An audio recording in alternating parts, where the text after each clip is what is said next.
Welcome, everybody, to Ozarks Tonight. I'm Brian Calfano, joined by our Ozarks First contributors, Nick Reed and Amy Blancett. And sometimes I come to you guys and I say, I don't know what we want to talk about. You guys have any ideas? I'm kind of a blank slate.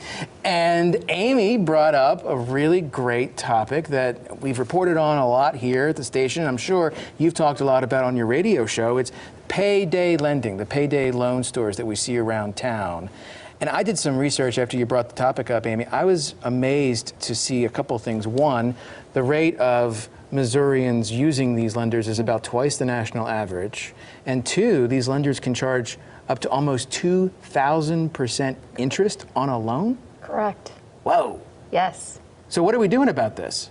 Well, so the number of states are doing different things to where they're creating limitations, they're creating caps. What we have to be careful when we're looking at all types of predatory lending. So we talk about payday, but we forget that the buy here, pay here, the telerent, those are also predatory lenders who charge 500% or more on a product that's being consumed. So what they're beginning to look at is how do we cap an interest rate? But as we begin to cap interest rates, how do we not put this business out of business? Because it's a necessary part of our financial system.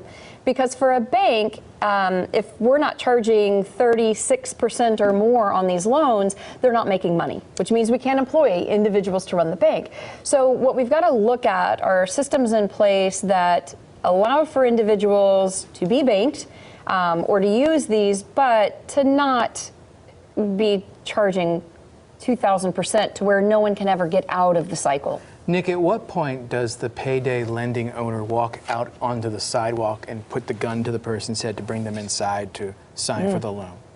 Oh, that doesn't happen. Oh, so I'm kind of wondering. I'm pretty pro-choice on this thing. I think people, if they want to light their money on fire, that's their choice to do so. If they want to enter into what most people would think would be a very poor financial decision in terms of lending, I don't think I have the right to tell them you can't do that. If you want to borrow money from somebody at a 5,000% interest rate, that's their right to do it. Just like it's their right to, live paycheck to paycheck, get money, go buy a TV that they don't need, or go down to downstream casino, or buy lottery tickets, or go to the bar and drop $200 of their paycheck buying shots for their friends. That's their right. That money is their personal property. Those are things you say to yourself, and I say you, as in most people who go down this road, the royal you, to justify what you think the individual who's walking into a payday lender is like, and that is not the population that are using payday lending in Springfield. We're collecting a lot of data on who is using it, and most of the payday lending is under $250. So it's not someone who's getting $200 to go blow at the gas station. Most of the individuals who use it say that it's going to rent, it's going to their utilities and those sorts of things. Now, I will say it's holidays. Some of them might go in for their check and they're spending $50 on Christmas for sure. But this isn't someone who's walking in and getting a $2,000 loan.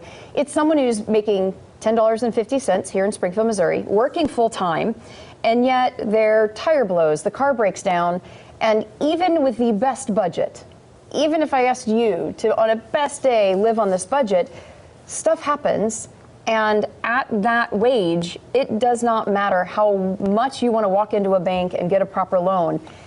You're not doing it. Well, and my point wasn't that's what they're using it for. My point is, why do we not stop people from spending money on those things as well? I mean, if we're going to say as a society, we're going to use the force of government to decide how people are allowed to use their money because we see it as unwise, then why stop at payday loans? Why not stop at lottery tickets and TVs we don't need and video games? Do you appreciate that the FDIC creates regulations so that when you walk into a bank, you get to access money at a low and fair rate?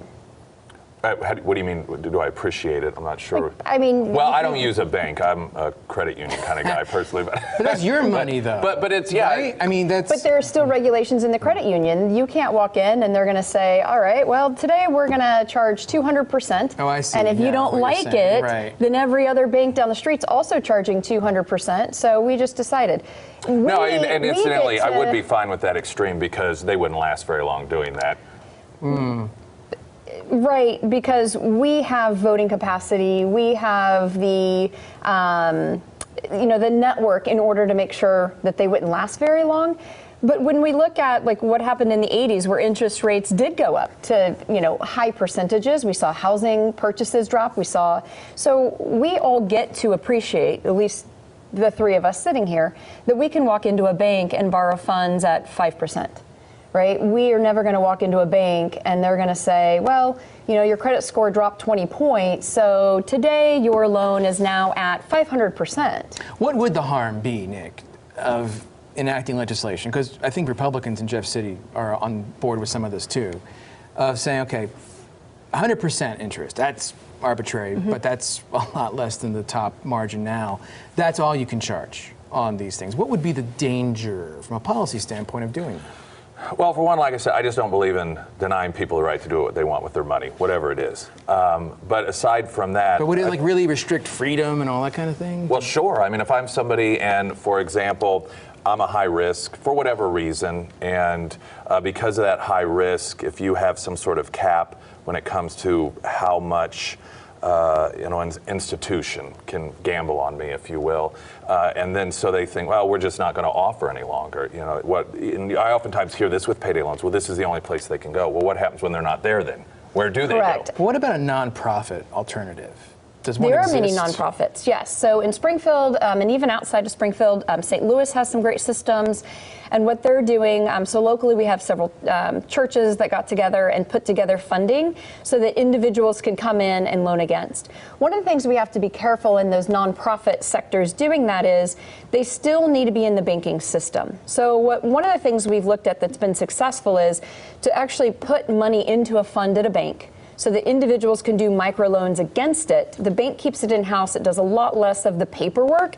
And then the individual is able to enter the banking system, credit scores increase, and now they're banked. And that is really what makes the difference. Because the other thing about predatory lending, you might be paying everything on time. You might walk in and use it correctly where you pay off each time, but none of that gets reported on your credit report. So it's neither good nor bad. Oh, wait a minute. So if they don't pay the loan, that's not negative credit information? Not until they actually will go in and create like a mark against them to say, we're now sending you to collections. But it doesn't matter. Let's say that I pay the fee and I'm defaulting. So I'm not actually paying the loan off per my agreement. I can pay a fee and it just keeps setting it off. That doesn't show up against me negatively until it goes to collections. But the same, if I pay everything on time and use it correctly, it's not a banked system, so I'm not building my credit report by using them. Interesting. Fascinating. I don't even know what the answer to this stuff is. Nobody really does. No, because No, I do. I thought I explained said that? I'm Right, sorry, I wasn't right. listening. Continue to wealthy individuals take advantage of the Okay, low you end. too, fine. I just Listen, believe in freedom for everyone, wealthy or otherwise. Nick Reed and Amy Blanchett, we will be back after this.